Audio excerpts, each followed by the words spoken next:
Merci d'être avec nous pour la session suivante. Je match, tu matches, nous matchons. Tinder, l'application la plus lucrative de l'Apple Store, revendique 2 milliards de matchs par jour et prétend remodeler le monde cruel et concurrentiel des rencontres amoureuses. Plus de limites, le hasard du coup de foudre. Derrière un discours marketing léché, une vérité se dissimule. L'application nous connaît mieux que nous-mêmes et classe ses utilisateurs selon leur désirabilité. Oui, c'est là le résultat de l'enquête de Judith Duportail, journaliste et auteure de L'amour sous algorithme, qui vient nous en dire plus sur les tourments et les fragments du discours amoureux 2.0. Merci de vos applaudissements.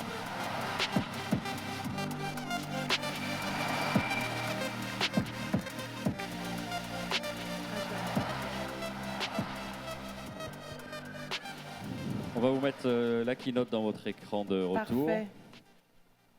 Bonjour à tous.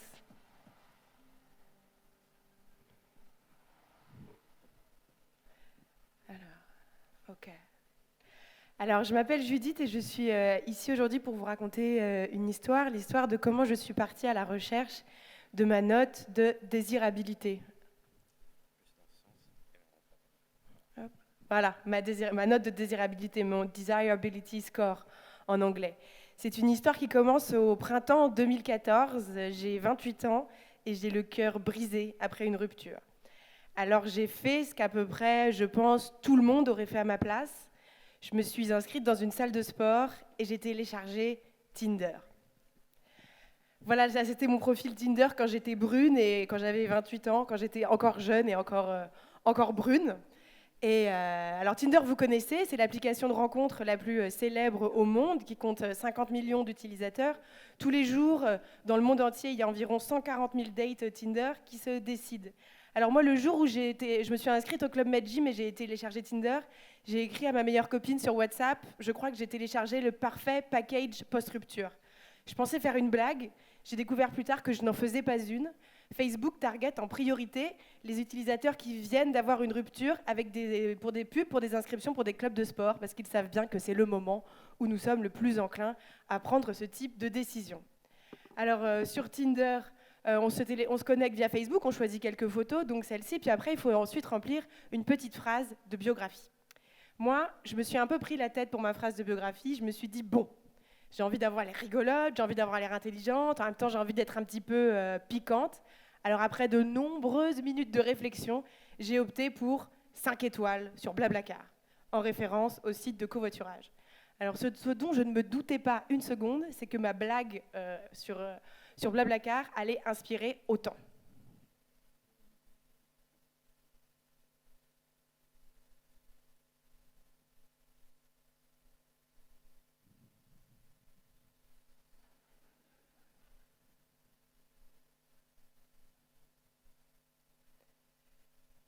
Mais alors, je vais être honnête avec vous, au début, j'ai adoré Tinder. J'avais pas du tout envie d'enquêter sur cette application. Je recevais plein de messages, je recevais plein de blagues, même si c'était tout le temps la même. Ça me flattait mon ego. J'avais l'impression qu'on m'administrait du narcissisme en intraveineuse. Je m'étais jamais sentie aussi désirable. Ça n'a pas duré. Très rapidement, je me suis mis à utiliser l'application de plus en plus pour de moins en moins d'effets positifs. J'étais tout simplement en train de développer une accoutumance au shot de sérotonine qui se produit dans votre cerveau quand vous avez un match. Un match, c'est quand deux personnes se like et que du coup, elles peuvent se parler. J'ai commencé un petit peu à m'intéresser alors au fonctionnement de l'application. J'ai découvert que j'étais loin d'être la seule, déjà, qui commençait à déprimer sur Tinder, rien qu'à en croire les suggestions automatiques de Google. Et puis un matin, j'ai lu un article. Et dans cet article, il était indiqué que nous avions tous une note secrète de désirabilité sur Tinder, un Hello Score. Alors Hello, ça ne vient pas de Hello, ça vient de ce monsieur qui s'appelle Arpad Hello, qui était professeur de statistiques en Hongrie dans les années 70. Et il est à l'origine d'un système de classement des joueurs d'échecs, qui s'appelle donc le Hello Score. C'est un système qui a eu beaucoup de succès parce qu'il a été repris par la FIFA, il est encore utilisé par les joueurs d'échecs aujourd'hui, et il a donc été utilisé par Tinder. Le système est très simple. Quand vous êtes un joueur d'échecs et que vous allez jouer une partie contre un excellent joueur, si vous gagnez beaucoup de points, votre cote évolue. Sur Tinder, c'est pareil. Une personne jugée extrêmement désirable, donc un extrêmement bon joueur, vous match, vous like, vous gagnez beaucoup de points. Aux échecs, Vous perdez une partie contre un joueur médiocre. Vous perdez beaucoup de points, votre cote descend. Et bien sur Tinder, c'est pareil. Si un joueur considéré comme médiocre, donc quelqu'un de peu désirable, vous rejette, et bien vous êtes considéré comme encore pire et votre cote descend. Le but de tout ça, c'est de mettre les beaux avec les beaux, les moches avec les moches et les moyens avec les moyens. Moi, quand j'ai lu cet article, je vais être honnête avec vous, ça m'a rappelé à peu près 500 mauvais souvenirs en une seconde. Un de ceux, et je suis sûre que je suis plus loin d'être la seule à l'avoir vécu dans cette salle, ça m'a rappelé le collège et un garçon dans ma classe qui s'appelait Tristan.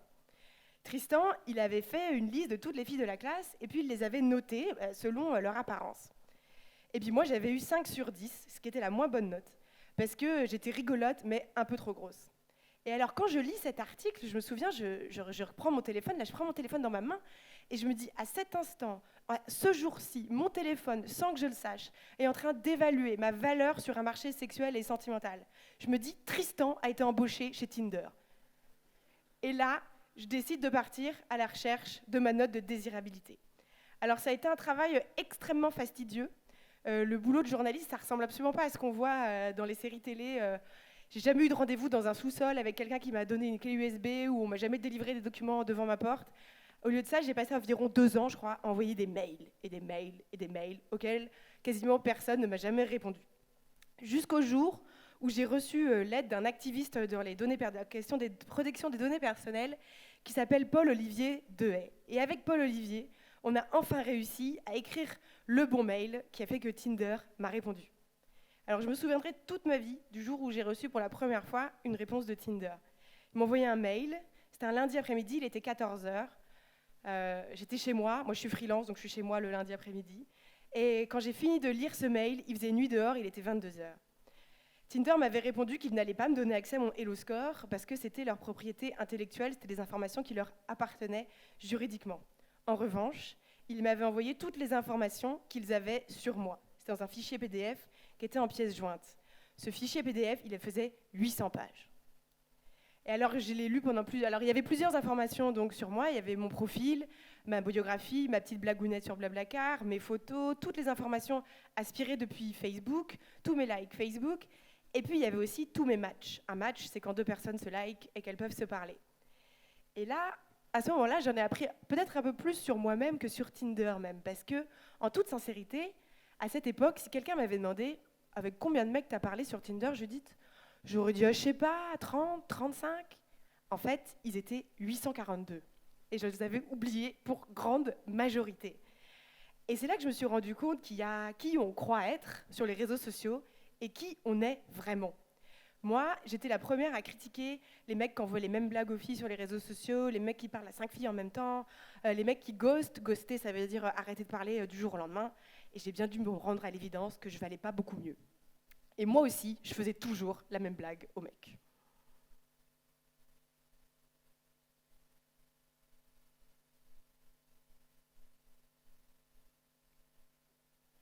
Alors ces informations, elles m'ont été utiles. Je me suis fait un petit quart d'heure, enfin plus qu'un quart d'heure, petite journée introspection sur mon rapport et mon addiction à l'application.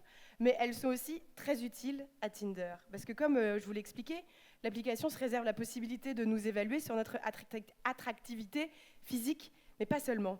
Ces messages que vous voyez là, Tinder se réserve aussi la possibilité de les analyser pour en déduire mon QI.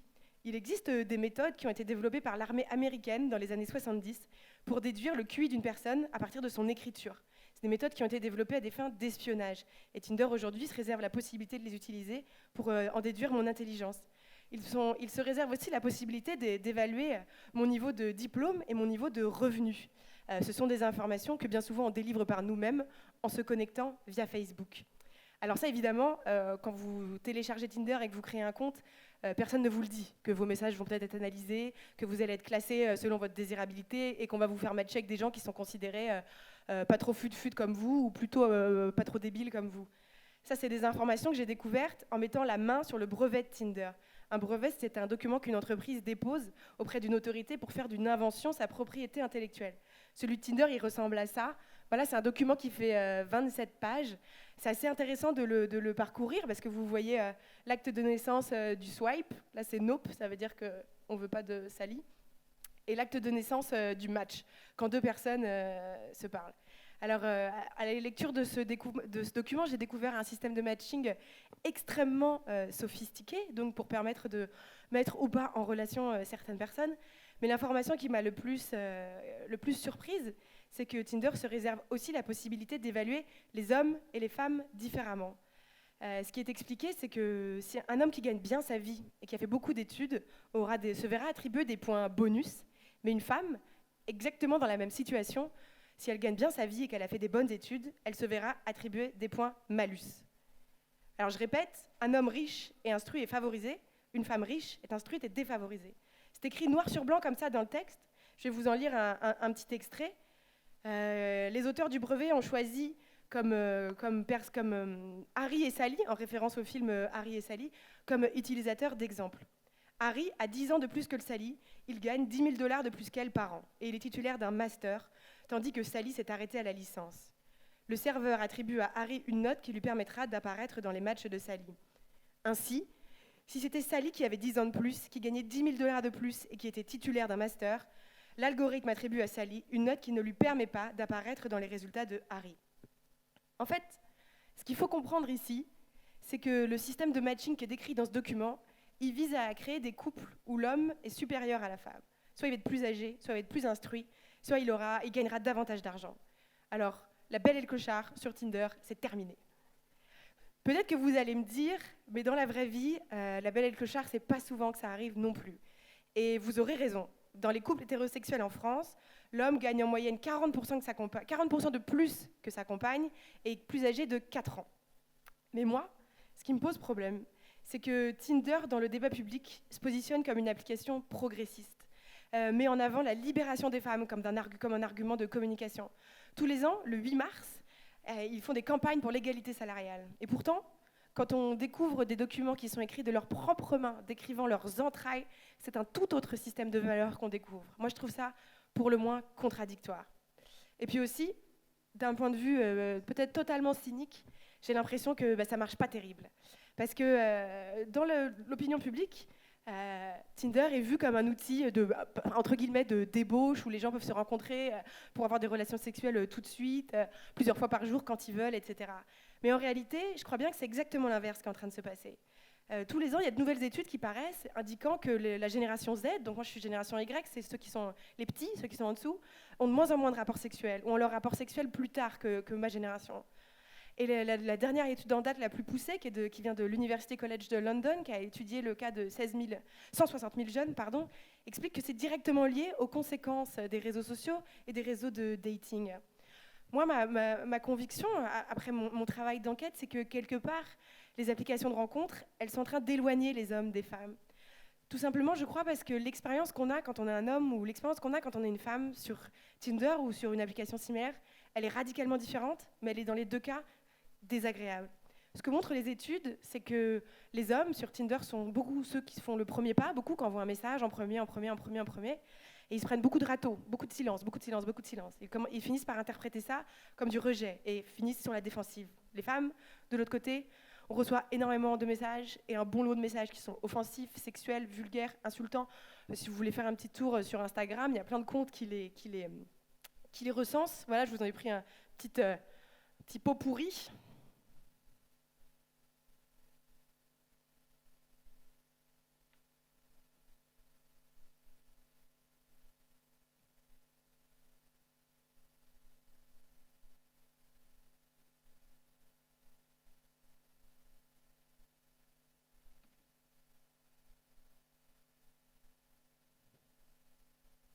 Alors, je pense qu'on peut comprendre qu'après avoir reçu ce type de message, dans tous les cas, j'ai le sentiment que quand un homme et une femme commencent une conversation sur Tinder, les deux sont épuisés. Alors voilà, moi je me suis inscrite sur Tinder avec l'espoir d'avoir une vie un peu à la Sex and the City. J'ai plutôt rencontré Black Mirror. Je suis allée jusqu'en Californie pour essayer de rencontrer Tinder et leur poser toutes mes questions, leur demander pourquoi avoir développé un système de matching aussi sexiste, leur demander comment comment réduire les problèmes de harcèlement sur leur plateforme. Ils ont refusé de me recevoir. Ils ont fini par me répondre le 15 mars dernier en indiquant, par voie de communiqué de presse, pas à moi directement, en indiquant avoir abandonné le Hello Score, donc le système de matching par attractivité physique. Maintenant, si vous voulez savoir si moi, j'ai réussi à mettre la main sur ma note secrète, ce que je cherchais à faire au début, eh bien, je ne vais pas vous spoiler. Je vous invite à acheter mon livre. Vous pouvez le trouver à la librairie, là-bas, à l'entrée. Voilà, je vous remercie.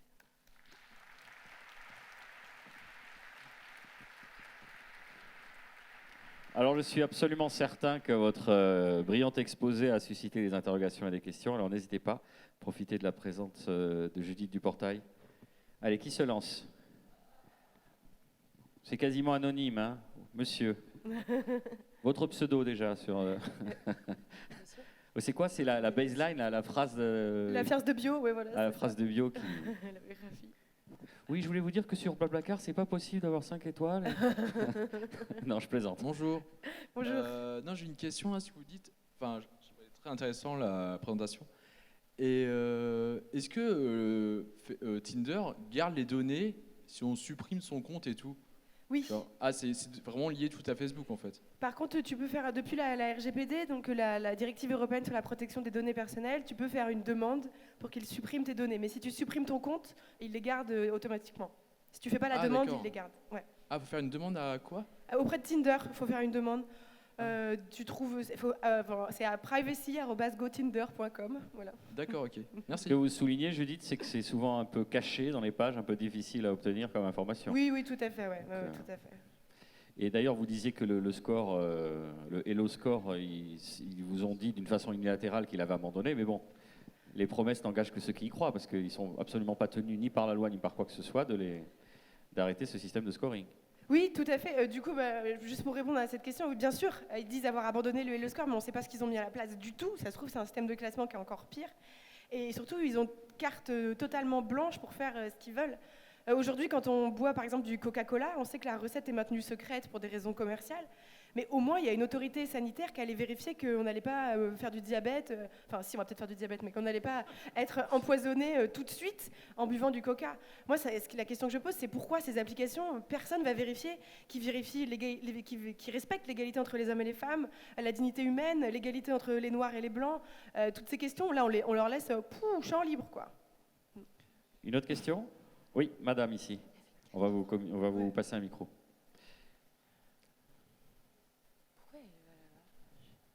Merci. Bonjour. Si vous pouviez vous lever pour la lumière qu'on vous voit. Absolument. Moi, ma question, elle est à propos d'intelligence artificielle, puisque Tinder en est une. Effectivement, à l'image du Coca-Cola, on oblige aujourd'hui l'industrie alimentaire à donner la composition de ses produits. Pourquoi est-ce qu'on n'oblige pas toutes ces applications à donner d'une part leur base de données, enfin disons les contrôles, qu'est-ce qui est dans la base de données, et ça c'est une chose, et quels sont les éléments de l'algorithme pour pouvoir mesurer la pertinence de la chose, parce que c'est quand même une question de liberté. Ah oui, moi, donc quand la structure, idem à l'alimentation, à quand l'obligation d'avoir ces contrôles-là? Moi, du coup, je n'ai pas de réponse formelle à votre question. Il faudrait poser la question à des représentants politiques ou à des législateurs. Parce que moi, je partage totalement, en tout cas, votre opinion, qui est que cette impunité, c'est peut-être fort, mais cette liberté totale et cette opacité totale pose énormément de problèmes. Là, moi, je me suis intéressée à Tinder, mais on l'a aussi vu, bien sûr, avec le fonctionnement des algorithmes de Facebook, de Twitter, etc. J'ose espérer que peut-être... les politiques vont prendre la question en main, mais voilà, enfin, ouais. Monsieur, une autre question. Il y a madame qui voudrait poser une question ici depuis tout à l'heure. Oui, on va faire madame et on va faire monsieur aussi. On a prévu une session d'échange. Il y aura moins de frustration que d'habitude, ne vous inquiétez pas. Enfin, moins que sur Tinder en tout cas.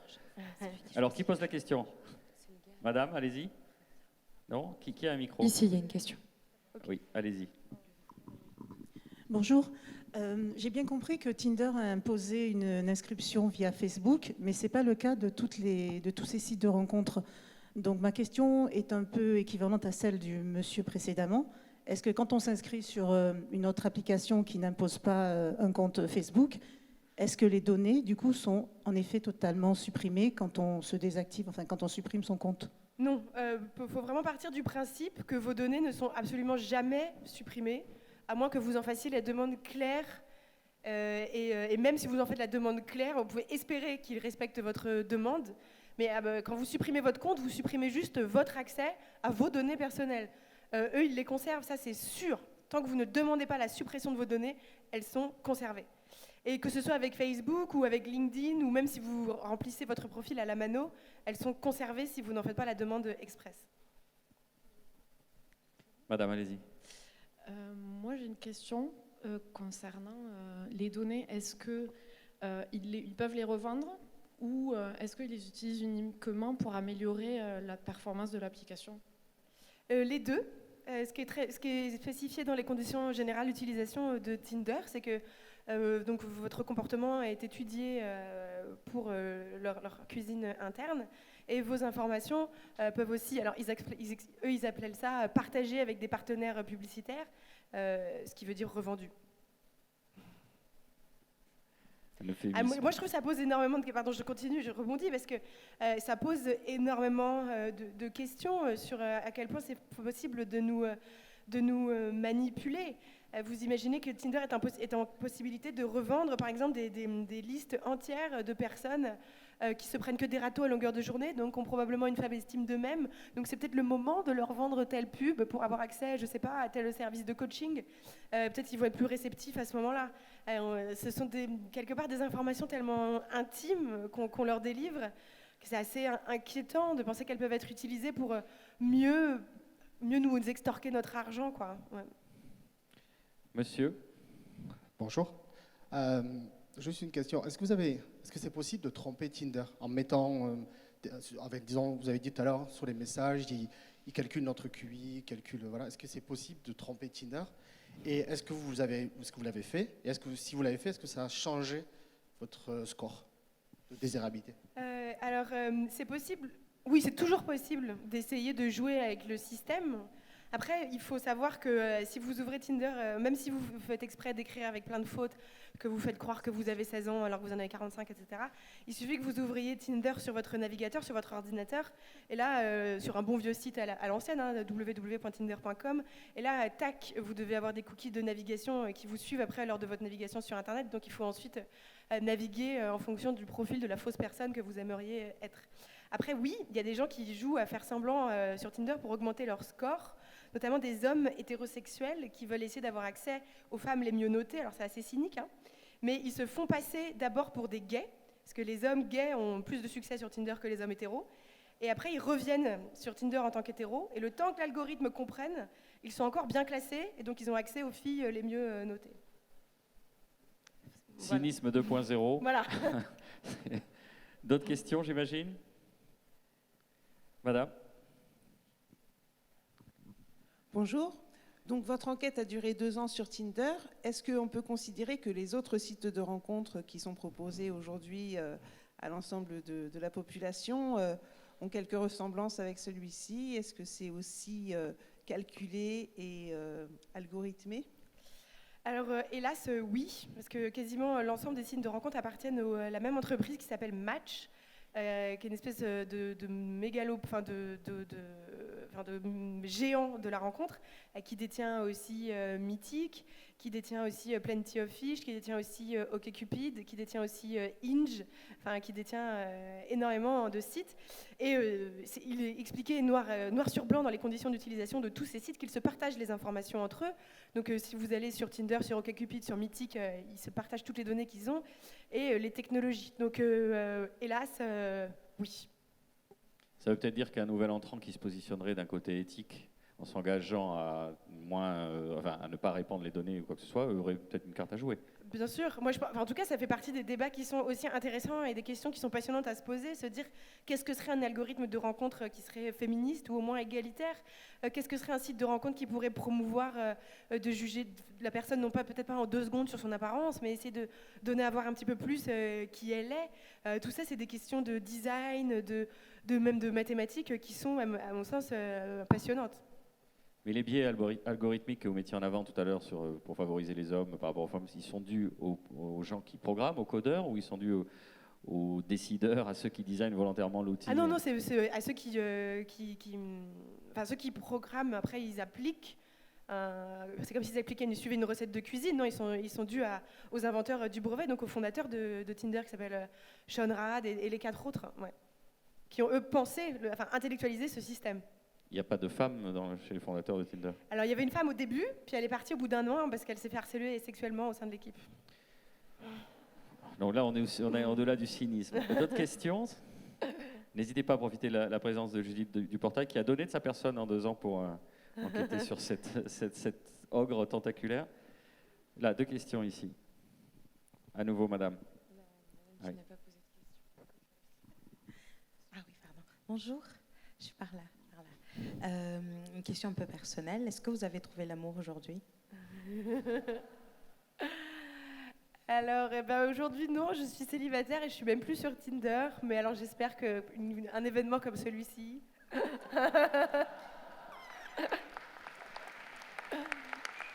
Vous venez de télécharger l'application La Vraie Vie, garantie sans tracker et sans publicité intrusive. Oui, c'est une question qui va dans le sens de la dame. Pardon, à nouveau moi. Pourquoi avoir choisi il y a 2 ans de vous inscrire sur Tinder alors que vous pouviez choisir de sortir, etc. et de rencontrer dans la vraie vie et de vous rencontrer par vous-même en fait, et de faire votre choix par vous-même?